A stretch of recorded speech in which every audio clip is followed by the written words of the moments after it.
I will say, like, the book, I did worry a little bit about the perception of it. And there were folks at Code for America, for instance, were very worried about it because it's a pretty truth-telling book.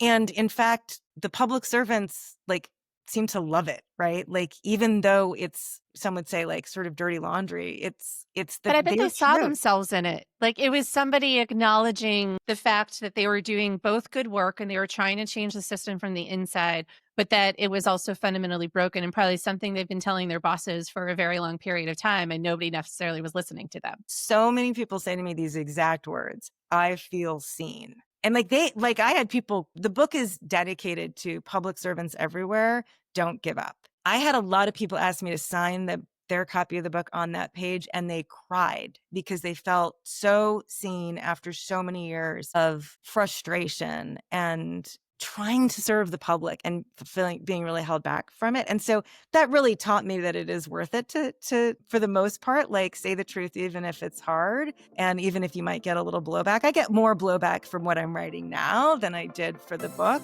and that's okay. I also just get a lot of people saying, someone needed to say that, and I'm glad you did.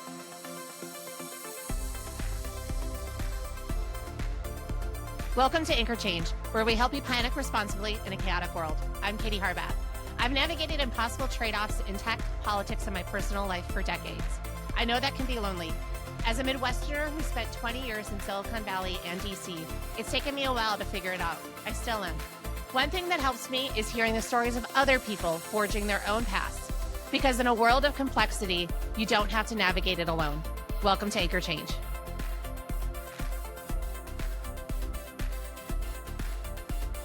Hey, welcome to Anchor Change. I'm your host, Katie Harbath. Now, today's conversation is with Jen Pahlka. Jen is a fascinating individual, somebody I've looked up to for years. She started Code for America, which is work to help get more technologists working with local and state governments. She's done stuff with the U.S. Digital Services, not just done stuff, she helped start it. And she was there when the entire healthcare.gov debacle happened during the Obama administration. She's written a fascinating book called Rebooting America that I highly recommend you check out. She's been writing very thoughtful stuff on Substack about the need for the federal government to improve, but also not liking necessarily how Elon Musk and Doge had been going about that. And so I thought she was very pragmatic and thoughtful around all of that. And so I wanted to talk to her about not only how she's pivoted throughout her own career, but how she's thinking about what's next and the role of trying to make our government more efficient using technology in which to do that, and the best ways for us to think about that as we go into this AI era. So I hope you enjoy. Jen, welcome to Anchor Change. Thanks for being here. I'm so happy to be here. Thank you for having me. Now, you've had a lot of different roles in tech and government, both from the outside of trying to help people get better things from their government. You've been inside the system of trying to make government work better for people. A lot of people say that there's a lot of cynicism around government, not a lot of trust. Are there things that still give you hope? Yeah, I think we're actually in a time of where I think a lot of hope is merited. There's a lot of confusion, a lot of fear, but I spend time with public servants and I am inspired by how much they are still just focused on disrupting the status quo. I mean, the perception from the outside is that government is like happy with how things are going. I don't think that's true. I mean, even folks who came out of the Biden administration who are getting so beat up in the press these days about things, taking too long are like, yeah, that's right. It did take too long and we shouldn't do that anymore. Like, that's great. They're not really defensive. And then you've got people who are still in places like the Veterans Administration or Centers for Medicare and Medicaid Services who have, taken this moment where, Doge has come in and caused enormous disruption. And basically they've said, like, look, you can have disruption, you can have, sclerosis and status quo. Like, we have to work with what we get. We're getting disruption now. Some of it is bad, but we need to just work with change and turn the change in the direction of the public interest, right? Like, what is actually going to work for people? And I see people actually saying, we're going to come out of this better. Now, I know some people aren't. I mean, USAID is gone, right? Like, I'm not sure that's going to be better. And I have huge empathy for those disrupted and for the people all over the world who are affected by that. But change isn't easy. It is always messy. And I am inspired by those people who are going to work with that change and push it in the right direction and say, we need to build a new government. I, as a public servant, am responsible for that, whatever political direction comes my way. And I'm going to make it happen. Like, those people are amazing. Yeah, and I've been telling folks, it's hard to say when your life is being upended, but those in the foreign aid community, just because the jobs got taken away or USAID got taken away does not mean people's commitment to that work has gone away. And the question is going to be, where does that get rebuilt? And what does that look like? And it won't necessarily look like in the same format that it did before, but I have a firm feeling that there will be a phoenix that rises from the ashes that looks like that. But I think we will if people maintain that sense of commitment and persistence. And if we give up, yeah, it's going to be bad. It's going to be more bad. And you've written a lot about Doge, and I wanted to talk about this because I really appreciated how you were very much trying to thread this needle, which was recognizing the real problems in government, but also the real concerns about a tech billionaire just coming in feeling like, I know all the answers. Like, let me come in here. This will be a 2-month fix, and then we'll get out of it. How have you been trying to walk us through your approach a bit in trying to hold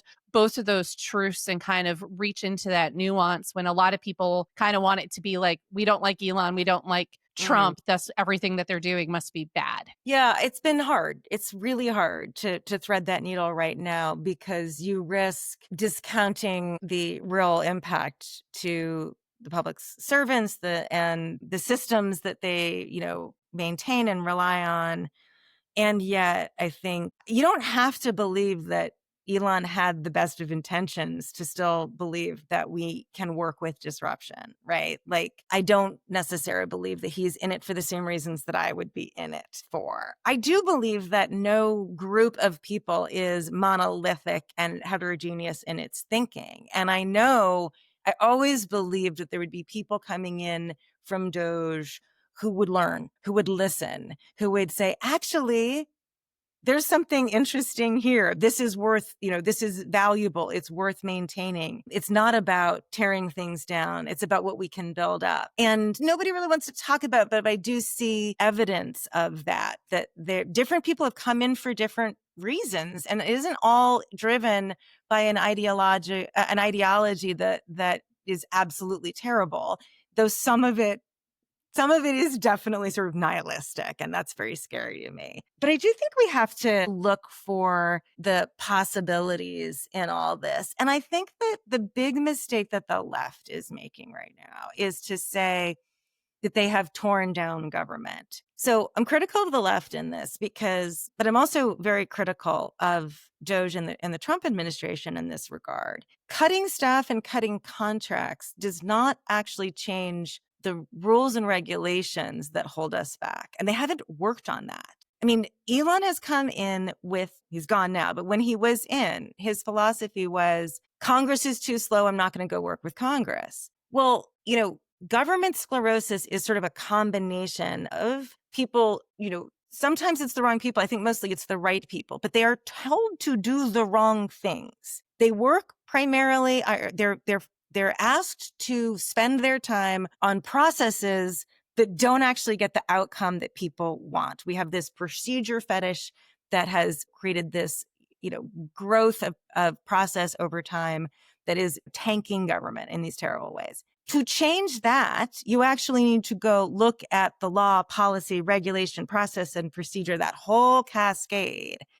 and just dismantle it and say, I don't believe we should have no procedure, but we should have the right sized procedure to get the job done. What's the goal? What is the right sized procedure and the right kind of procedure that gets us to that goal?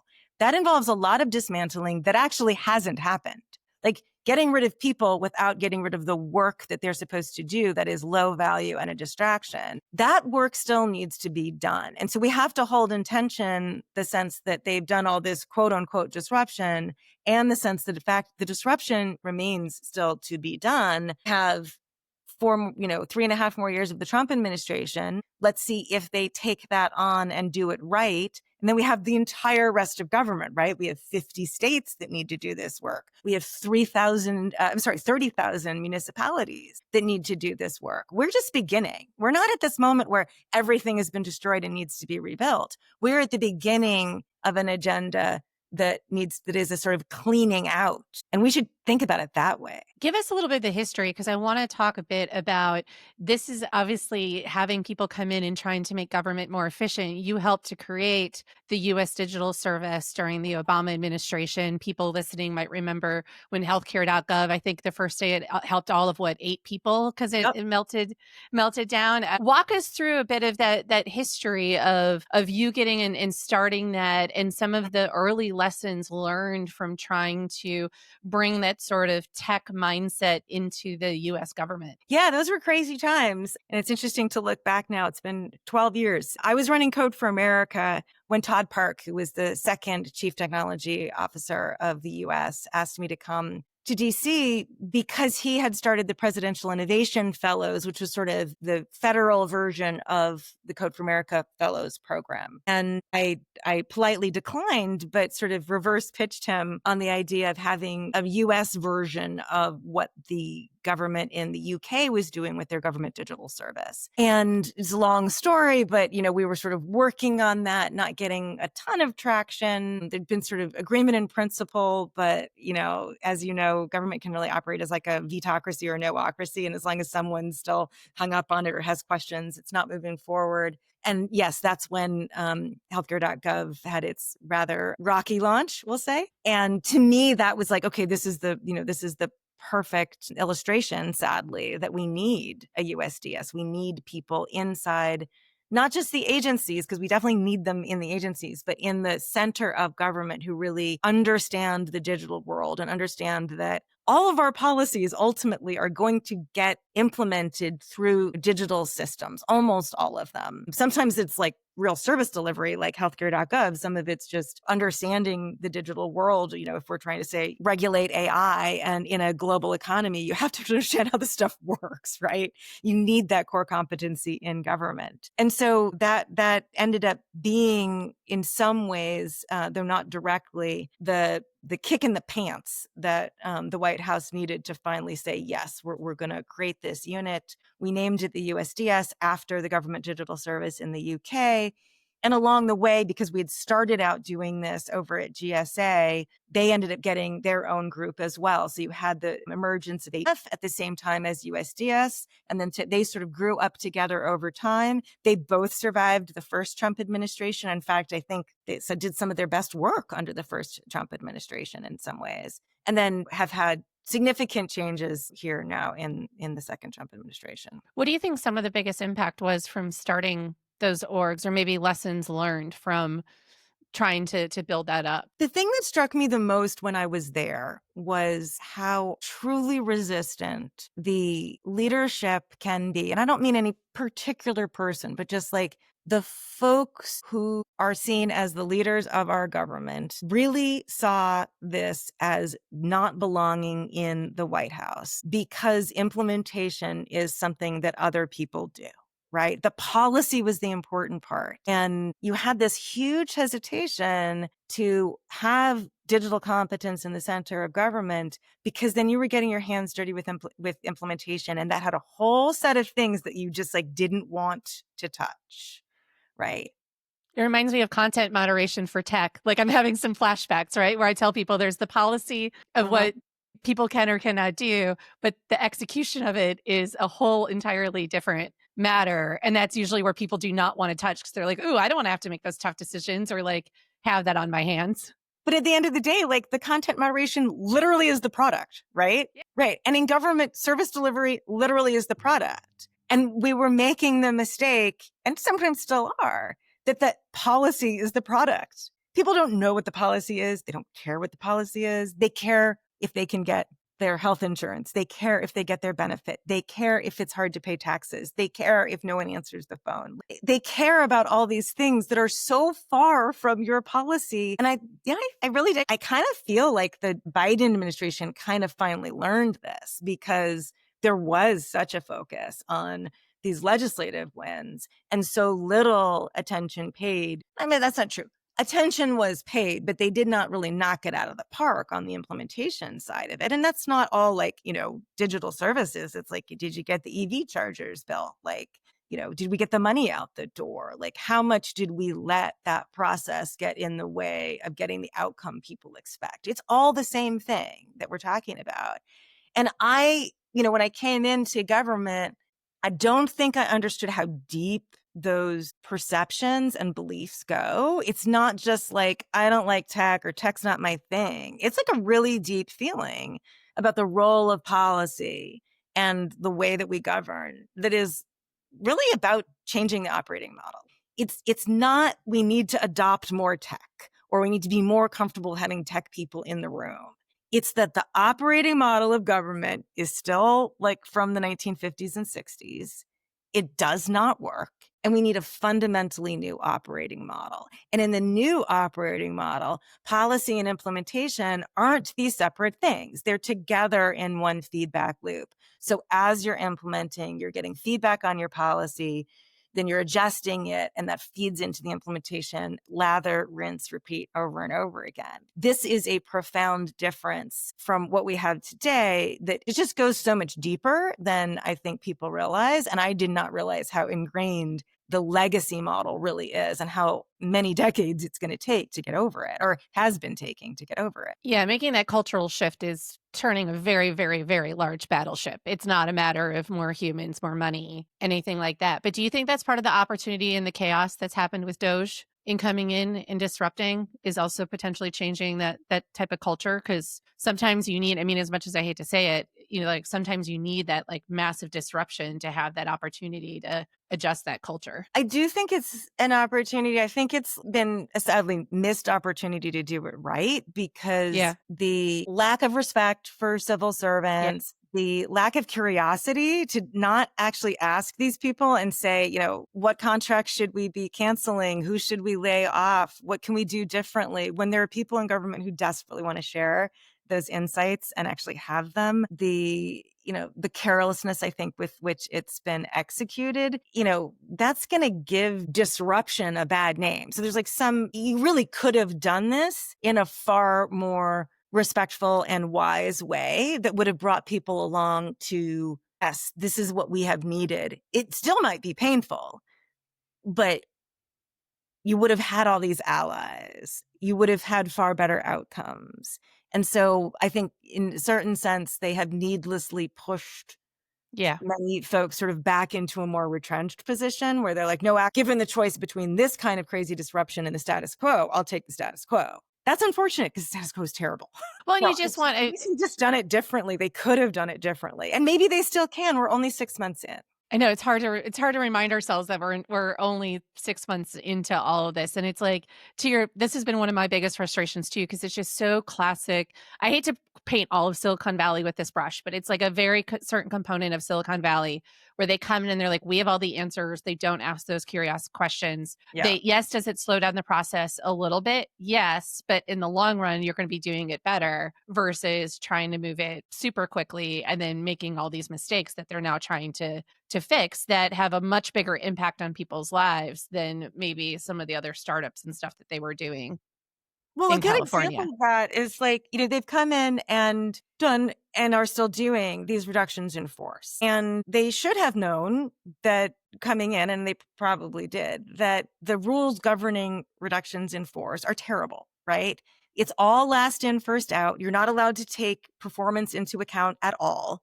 So all of these fantastic people that we've worked so hard to hire in the past 10 years are the ones affected by the reductions in force, even though they're the people with the most current skills that we need to do the job.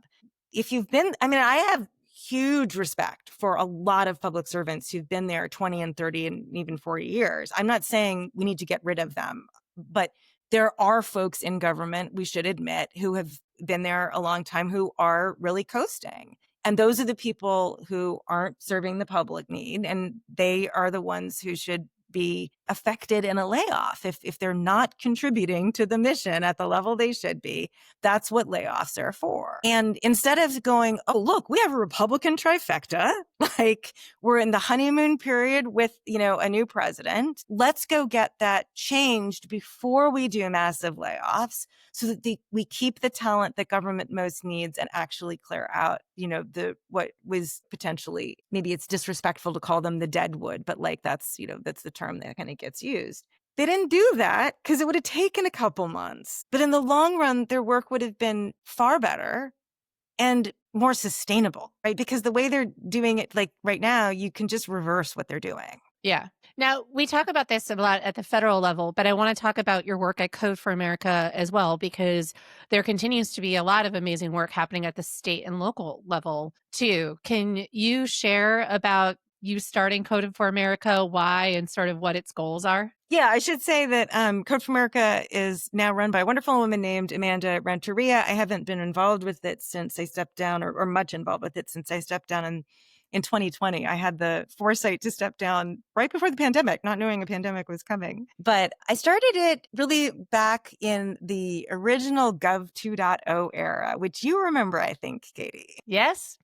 So everyone was like, oh, I was involved with the Web 2.0 movement and run the Web 2.0 conferences. And we loved that stuff, but then it became very corporate and just like very buzzwordy for me. We're like, look, the real cool applications of this Web 2.0 idea are in government. And so we started talking about Gov 2.0, which a lot of people thought was like, let's get the EPA on Twitter, which is cool. But there was something more foundational that needed to change to really, fulfill the promise of Gov 2.0, which, I now talk about as what I did earlier, moving from an old operating system to a new one. And it really has to do with the core functions, not just how we communicate to the public. And, it was through that work that I became excited about, bringing, different kinds of talent into government. I had a friend who was working for the chief of staff for the mayor of Tucson, Arizona, who was like, we need an app, for this little thing. If I go through our procurement, it's going to take 3 years and cost like $10 million. And I think that those Web 2.0 developers that could build it in a couple months. And I was like, yeah, they could. How can we make that happen? Today, it's a very, very different organization. We don't have a fellows model anymore, really. It's more about working in long-term with states on, bigger programs like the social safety net programs and how states administer them and, getting them on essentially a transformation path. I'm now working separately with states through my work in DC, where we're really helping states come to the realization that they need a capacity agenda from the beginning. So I really think states is sort of or where it's at in a lot of ways because they're meant to be the laboratories of democracy. There are 50 of them. There is one thing going on in the federal government right now, and it is dominating the headlines. But there are 50 states where people can do this bold disruption responsibly. And I'm really excited about that, whether it's through Code for America or any of the other groups in the civic tech ecosystem. What's a capacity agenda? Yeah, so this is what I've been working on since my book came out in 2023. And folks read it and said, this is a book about state capacity. And I was like, what are you talking about? That term never appears in the book. I mean, the word state appears a lot and the word capacity appears a lot, but not together in that order. But state capacity just means the ability of government to achieve its policy goals. And it's not the states in particular, government at all levels. We're talking here, it's more an academic term. So we're really talking about the administrative state. And I kind of thought about it for a minute and I think you're right. I think that this book isn't fundamentally about tech in government. It's about government being able to do what it says it's going to do, which is essentially we have a political process to decide what government should do and who gets to make the decision about what it gets to do. And the what is extremely contested right now. But if you never pay any attention to the how is that going to get done? Do we actually have the ability to do what to achieve the goals that we set? Then you have a whole different problem, right? And that problem cascades into lack of trust and faith in democracy. which creates a negative cycle with your political system. And I think that's sort of where we are today. So I work on this idea of the how, and that is essentially leaving the political stuff aside for a second. Just like Maslow's hierarchy of needs, that says you can't have self-fulfillment and self-esteem at that top of that pyramid if you're not fed and clothed and have, a place to sleep at night. Government has a hierarchy of needs too. And at the top are those outcomes that, elected officials promise their voters, or, philanthropies try to fund. We want a better healthcare for the people. We want better education. We want better, national security. And below that are what I will call vertical policy domains that support that. Well, the bottom part of that pyramid is what I call state capacity. It's the operating system. Do you have the right people? Are they doing the right work? Do they have the right systems to enable that work that are purpose fit? And do they have the ability to test and learn? Like, are they in fundamentally a waterfall framework in which you do things and have kind of no idea like what happens because it gets sent off into this process that doesn't have a feedback loop? Or are you able to say, we're starting this thing. Is it actually doing what we said? How do we adjust to get to the outcome that we set? So if you take all that together, then, we need civil service reform, which we haven't had since 1978. We need new digital systems. We need to tackle the enormous procedural bloat that we have let government accrue over the years so that we can focus on the outcomes. And we need to shift to a new operating system. That's the agenda that I work on. How are those conversations now being shaped given AI? Because Yeah. I imagine how you were having that conversation even 6 months ago is maybe very different than how you're having it today. And we don't even know where all of this is going to be going. So that's another layer of chaos that you must be adding on top of when you're talking to these states. Absolutely. AI is obviously coming at this interesting time, right? Where states are about to experience and are experiencing enormous budget cuts. They could either kind of do what they've done in past financial, budget crises and say, okay, we're going to trim a little here, we're going to trim a little there, and level of service is going to go down. People are going to be further disappointed. That spiral of lack of faith in government will continue downward. Or they can say, we really need to make some fundamental changes, and AI is going to have to be part of that. I don't think you should just throw AI in there randomly, right? Like, I'm talking about if you do it thoughtfully, you're moving to this new operating model that's going to get you better outcomes. And AI can be an enabler of that when you have people in who actually understand what it's good at and what it's not good at, when you have the right safeguards in. But the right safeguards that don't mean that you're not adopting AI for 10 years because you're going through 5 different studies that just take that long. By the time you've done the study, the AI is completely irrelevant, right? It's a disruptor in that way that I think could be at least a mitigant for the budget cuts that are happening. And in the best case, actually help us get better service out of the forced changes that are coming. You're just not going to be able to do what we have been doing on the budgets that we're going to have in the coming years. I think the other thing that's so exciting to me about AI is that it can really help with this procedural bloat problem. Take unemployment insurance. Just in the state of New Jersey, 7,119 pages of active regulations that govern that program. That makes it very fragile, very complex, right? So that's a program that won't scale. Like, things that operate at scale, can't be that fragile and complex. But imagine telling a couple of staffers in a legislative office, go figure out how to make that rules governing UI right size and complexity for the year 2025. Oh, and by the way, you've got to work with the Federal Department of Labor, and you've got to work with the judiciary, and you've got to work with the agency, right?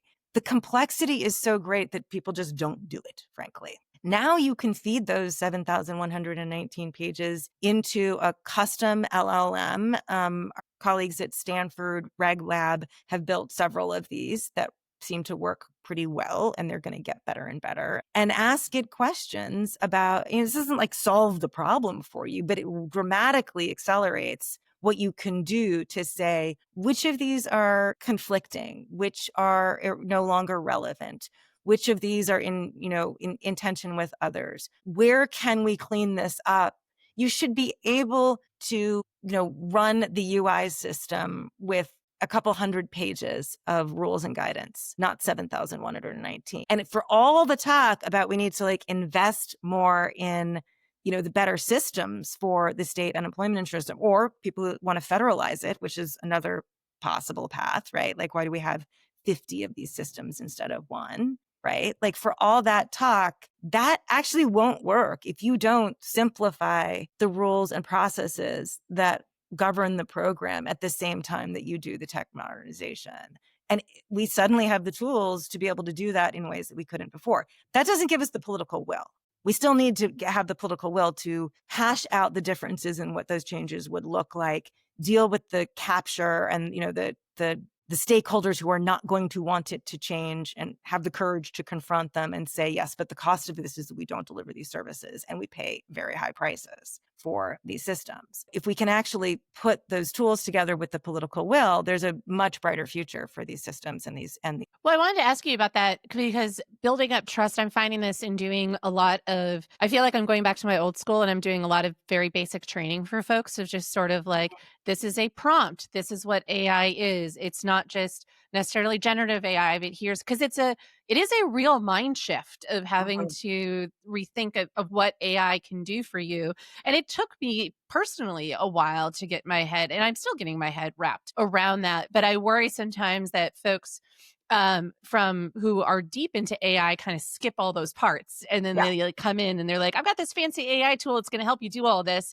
And the poor folks in the state are like, I don't, and you don't want to do the wrong thing. And the trust is so low based upon, for a while, a bunch of different factors that may have caused that. Are there ways that you've seen work well to help build up that trust for people so that they can think thoughtfully about how to integrate AI into their systems? I think you're exactly right that if you don't have the freedom to just play around with it and get a sense for yourself of what it's good at and what it's not good at and where it goes wrong and where it's, incredibly helpful, you can't like get thrown into like, say, purchasing a big AI system and do it well. And, that's one of these places where the whole conversation around transparency gets complicated, right? So like, I think it's important that we've done these, what do they call them? The cataloging of all of the AI systems in government. So we have a sense of what agencies are using AI for. And let's say you want to just try dumping a bunch of data into something and like seeing, what it comes out with. I'll give you an example that's sort of a fraught one. There was that engineer at the VA who was a Doge guy, and he wrote this program called the Contract Muncher. Now, you may really disagree with the idea of a contract muncher in the beginning, right? But so set that aside for a second.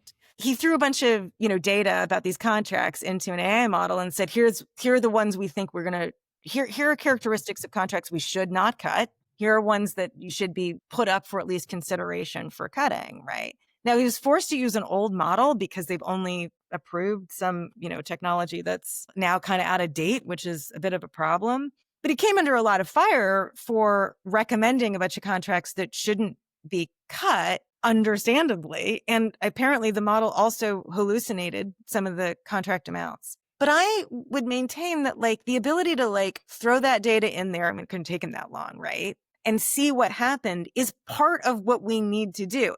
Yeah. He can then check and say, oh, it's hallucinating these amounts. Okay, we shouldn't use this. And that's what he said on record is like, we shouldn't use Or I need to define in the prompt, I didn't define well enough what this should be. And so I need to refine that to run it again. Exactly. But when we say like, okay, you did something as an experiment and it didn't work, so now you're in big trouble. Like if that becomes a use case now that people are evaluating, you're like, I was literally just playing around, wasn't trying to actually go from this like throwing data into this model and like to cutting contracts. Now he complained that he felt like Elon took it there way too quickly, which is an artifact of a current moment, right? But like you want public servants to be able to just play around with these things and test them and see if they work and say, oh, here's a problem. We're either going to adjust this or we're going to throw out this approach. That is literally the thing that we criticize government for not doing. But we also create all of these affordances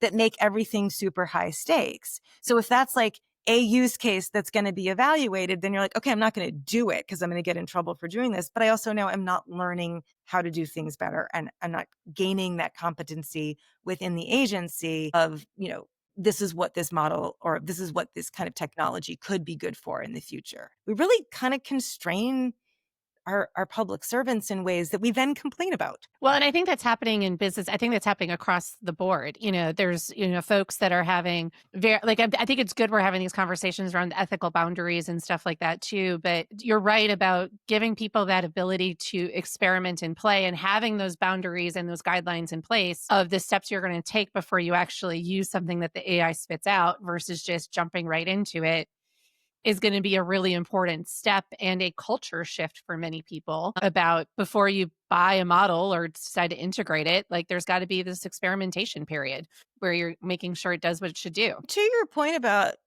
going back to the messages that we were trying to deliver back when it was sort of more the early internet era, like, it's just the AI era is not that different from the internet era in the sense No. that, like, if you look at the big government technology catastrophes, it's that they weren't tested. We have this model that's like you build the technology and then you launch the technology. Even good systems are built and then launched, but in the middle, they get tested. We test the hell out of them.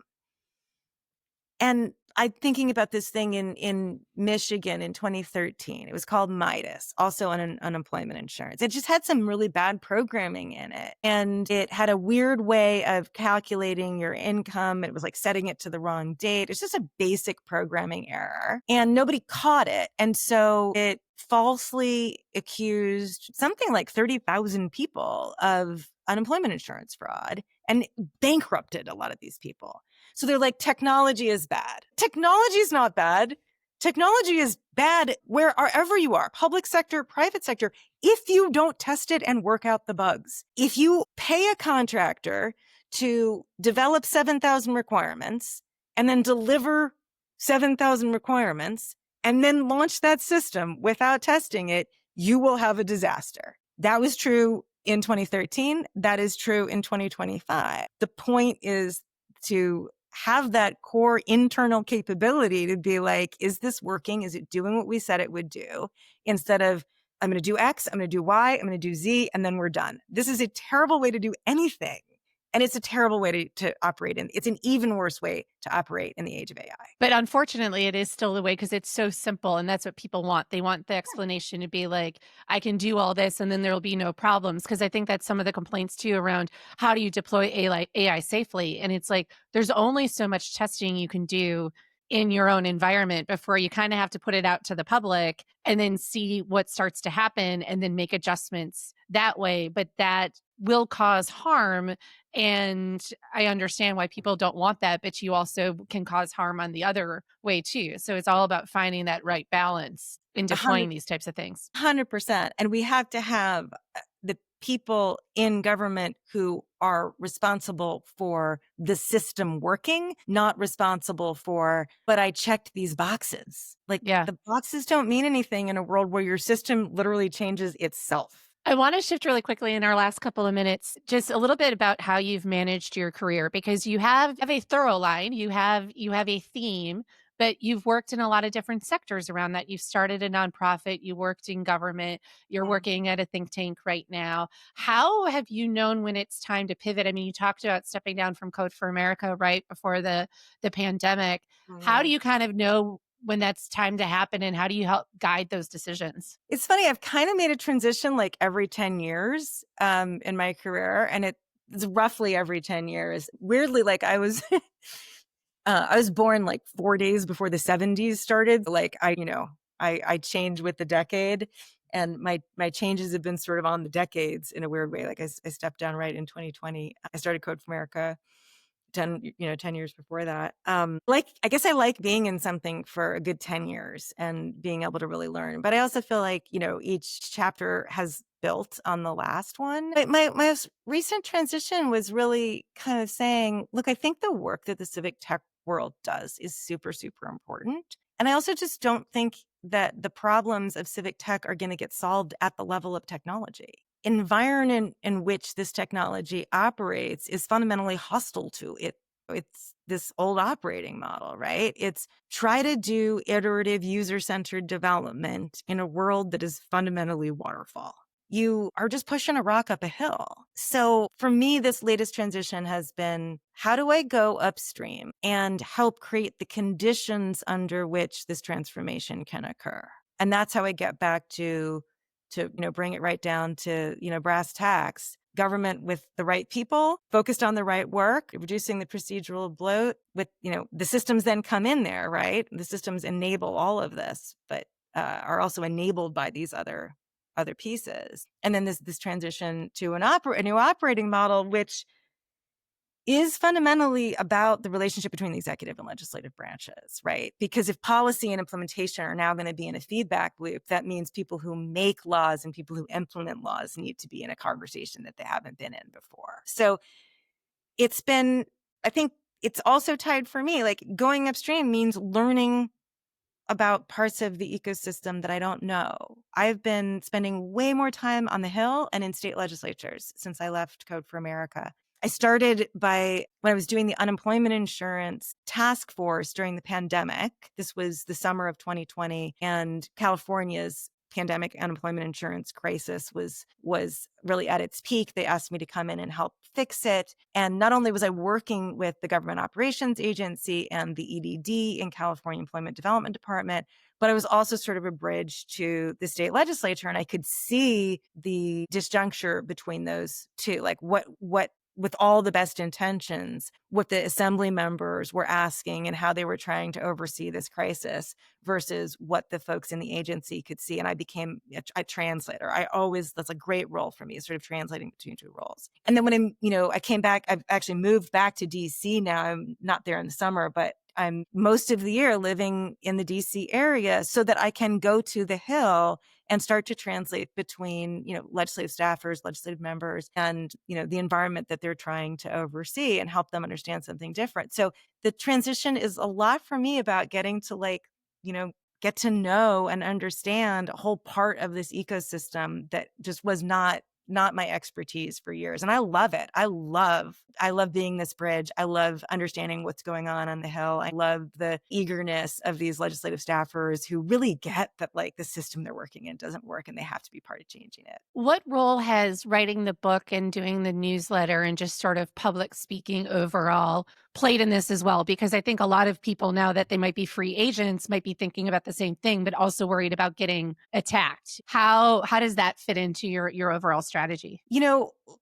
Writing is also a way of thinking. Like you definitely. That's why I started my newsletter, Yeah. was to help think through stuff. It was just for me. And I was like, I'll put it out to the world. Yeah. So this, you think you know what you're going to say. And then when you sit down to say it, you realize that your thinking is halfway there and that there's still just a lot of work to be done to clarify what you actually mean. And so it's good for you. It's an exercise, but not just exercise for better writing. It's exercise for better thinking and better strategy. Sometimes you can do that in public really well. As you referenced, it can also be challenging when what you write is never going to make everybody happy. And that's certainly been true for me recently. I mean, I will say, the book, I did worry a little bit about the perception of it. And there were folks at Code for America, for instance, were very worried about it because it's a pretty truth-telling book. And in fact, the public servants, seem to love it, right? Even though it's, some would say, sort of dirty laundry, it's But I bet they saw truth. themselves in it. It was somebody Mhm. acknowledging the fact that they were doing both good work and they were trying to change the system from the inside, but that it was also fundamentally broken and probably something they've been telling their bosses for a very long period of time, and nobody necessarily was listening to them. So many people say to me these exact words: I feel seen. And I had people, the book is dedicated to public servants everywhere. Don't give up. I had a lot of people ask me to sign their copy of the book on that page, and they cried because they felt so seen after so many years of frustration and trying to serve the public and being really held back from it. And so that really taught me that it is worth it to for the most part, say the truth, even if it's hard. And even if you might get a little blowback, I get more blowback from what I'm writing now than I did for the book. And that's okay. I also just get a lot of people saying someone needed to say that. And I'm glad you did. And so I try to tune into those folks and help keep going. It's really hard to find the time to write. I think you find more time than I do, and I'm jealous of that. It's challenging. It's definitely challenging. So I want to end on perhaps a note or message or piece of advice for the folks that have been disrupted by this moment, that are trying to figure out their next step, trying to figure out what to do, maybe looking for that glimmer of hope to keep looking at. What would you recommend to them? I think that this is generational work. If someone is feeling like there's not a place for them in government disruption right now because of the Trump administration, one, the federal government is only a part of our government. There is incredible work to be done in 50 states and 30,000 municipalities that is often closer to the people and therefore sort of more rewarding. And I just would say, don't give up on federal government. I mean, this has been a crazy 6 months. It's not going to look like this forever. And, I know people who are finding really great opportunity in federal government in this chaos. That's not everybody. And that's not to blame victims who aren't having that experience. But we got to take a long view and remember this takes a long time to change. Well, And we Jen, need to thank win you the so fight. Yes, we do. Well, Jen, thank you so much for joining us. I really appreciate it. Thanks, Kitty. This is really fun. Jen and I had a lot to catch up on. We could have talked for hours about all of the work that she is doing. I really enjoy the hopeful note that she brings to all of this. She recognizes that it is hard. It is absolutely hard. But I think it's always important to remember that there continue to be people who want to do really good work. They know that these systems are broken. They know that they need to get fixed.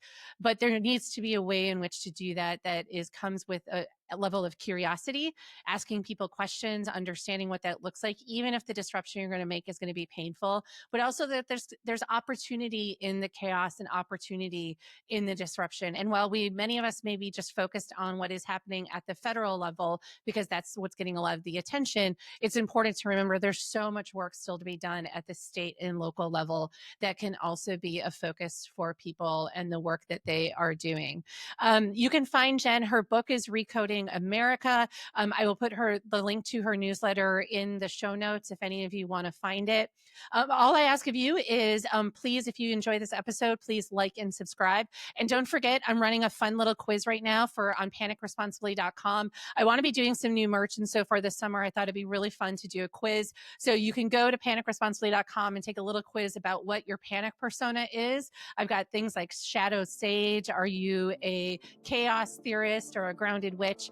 Take the quiz. It's going to help me figure out what kind of merch drops I want to do. Maybe it'll come later this summer. Maybe it'll be in the fall. But until then, thank you so much for listening, and I'll see you next time.